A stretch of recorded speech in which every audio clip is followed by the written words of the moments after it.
so excited. I got a package and I don't know who it's from. So I'm gonna open it and see. Wonder what it could be. I'm so excited. I wonder who it's from. CO2?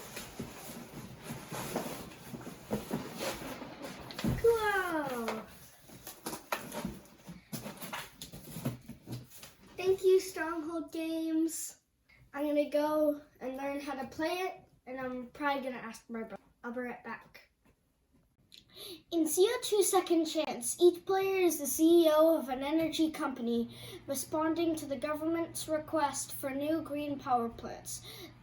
The goal is to stop the increase of pollution while meeting the demand for sustainable energy and, of course, profiting from doing so. You will need enough expertise, money, and resources to build these clean power plants.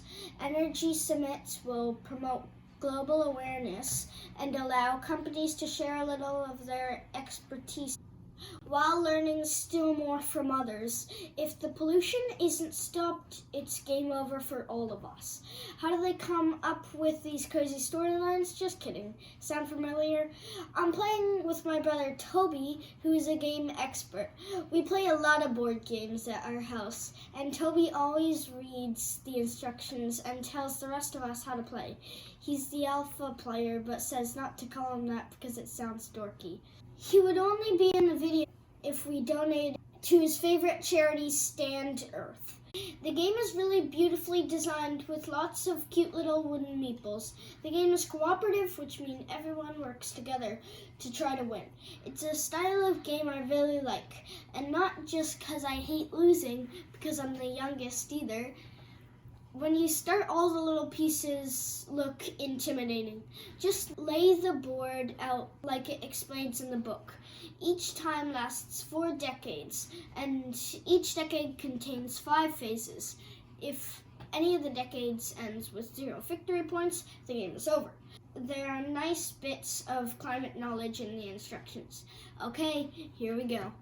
Okay, the instructions took a while. Alright, so first thing that we're going to do is we're going to propose a environmental factory. So we're going to take one of these and place them in anywhere is fine, but we'll start off right here. We're also going to gain the benefits that we get from these areas. So right here, it's going to say that we get amount of money for the CEPs, and we're also going to gain information on wind factories. So I'm going to gain 5 billion, and I'm also going to place a marker of knowledge on wind factories. So another thing we can do instead of main actions is we can do executive actions. So what I'm going to do is I'm going to move a scientist to this area where I just placed down the proposition. And so one of the things that it says is that when leaving a project, receive 1 knowledge on the item. So when I take the scientist back, I'm also going to increase my knowledge on the type of energy that I'm using. So then I place down one of my markers here, and for now my turn is done. One of the next things you can do is visit the carbon emissions permit market. So what I'm going to do is I'm going to put this right there, and then this here can move here. So the next thing you can do is build some infrastructure. So you can put your little token here up here, and I can put these 3 cubes here, and then I paid enough so that I can move my meeple all the way up to the summit. So I can now, Toby, what can I do? So the next thing you're going to do is, since you gained your rewards and you also paid the CEP cost, flip this guy over, and then you're also going to place your infrastructure onto the building right there. Okay, so I'm going to place this right here. Yep, and don't forget, just because you moved your scientist over from a different location, he just gained all the knowledge he needed from the solar factory. So you're also going to move your solar knowledge up one space. Okay, there we go. And then after that, that should be the end of your turn. Okay. So for my next turn, I'm going to place down one of my executive action cards. And these all benefit me and give me money and all different kinds of things that will help us win the game. And one thing that I'm going to do is place down this CEP token collector. So every time that I collect or sell a CEP, I'm going to gain an additional $3 billion. And so that can be claimed by any of us, Robert or I. And since I can't build a factory, so I'm going to, next up is do a hydro factory. So I'm going to collect one of these tokens right here. And I think I should put it in Europe, where it's second most wanted. Now, just like before, I'm going to gain the amount of money that the CEPs amount to, so $5 billion. And I'm also going to gain a research point on hydro. That goes right here. And that should be my next turn. So the next thing I'm gonna do is I'm gonna visit the CEP market. So I'm gonna take one of these, and Toby, can you tell me how much that costs? Of course, so it's going to cost you $1 billion. So you're going to take your token. So I'm gonna take this 10 and exchange it for one of these.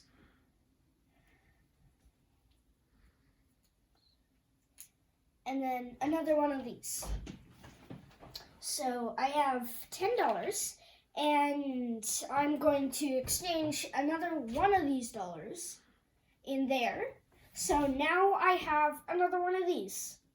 Right. So now that you've visited the CEP market, you can close this one off. And your next step is going to be building a solar factory. So it's going to do all the requirements. So it's going to cost you $8 and the CEP that you just gained. Okay, I will do that.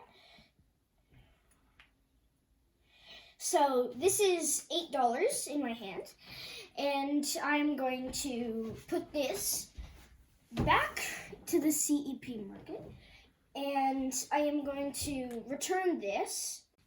So now I am going to get a solar factory, and I can put that right where my other factory was.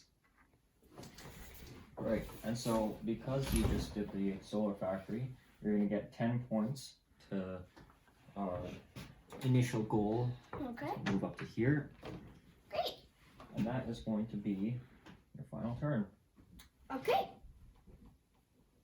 Alright, so what I'm going to do next is I'm going to purchase a CEP token, and that's going to go towards my factory that I was building a couple terms ago.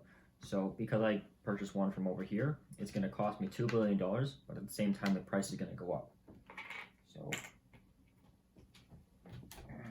and that's going to be my executive action.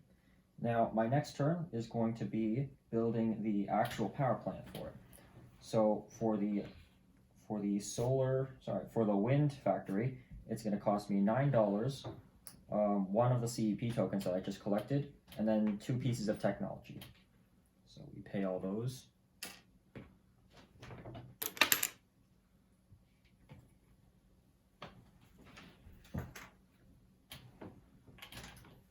And then finally, I get to place down the solar factory. Now, because of that, I get to earn the VP points just like Robert did. That's going to get us to another 7. One step closer to saving the Earth. And I'm going to also check my region control. So because I have one of North America's favorited energy supplies, I'm going to place one of my region controls on this spot right here. Now, before Robert could also have done that, so he can also take one of his squares, and he's going to put it right here on the number 1 slot. Okay, there we go. Alright, and that's going to be it for me. So at the end of the decade, there are 3 more steps. Income phase, where you figure out who has the most money on the knowledge trace. So if Toby is right here, and he's also right here, he gets 2 billion. So he gets 1 billion for each. And I only have 1, so I get 1 billion. Alright, so for our next part, we're going to do the environmental goals. And so right along this line right here, we're going to check which factories that we've built and on which locations. So since the only one that I have done and Robert has done would be the one in North America, so we flip this one over. And since he doesn't have one, there isn't a marker on Oceania, nor is there a solar panel one, we move on to the next part. And since Robert and I are both on a conference for solar and wind energy, I'm going to flip these 2 over. And because we don't have anything else of this type, we're going to skip that. And these points are going to end up penalizing us right now. So what's going to happen is we're going to, for each one of these, we're going to count up how many points we lost. So in 2010, it's only going to reduce us by 1, but since there's a lot, it's going to deal a lot of damage to us. So since all these points add up to about 18, we drop down to 0, and unfortunately we lost. Oh man. So the game is actually quite fun. There's a lot of mechanics to it that I really enjoyed. We'll probably come back at this later on. We have more experience. We'll be able to hopefully do a lot better next time since we got completely wiped in the first round. But I enjoyed it. It's a good learning experience for a board game, and definitely one that everyone should be picking up. Yeah, I really enjoyed it as well. It was really fun. I can't believe we lost though. It's a really hard game and complicated game, but once you start to get used to it, it's really fun. Good game, Robert. Good game. Thank you so much, Stronghold Games, for sending me this really cool board game. I really appreciate it. Thank you. And remember, together kids can save the world. Please like and subscribe. Thank you.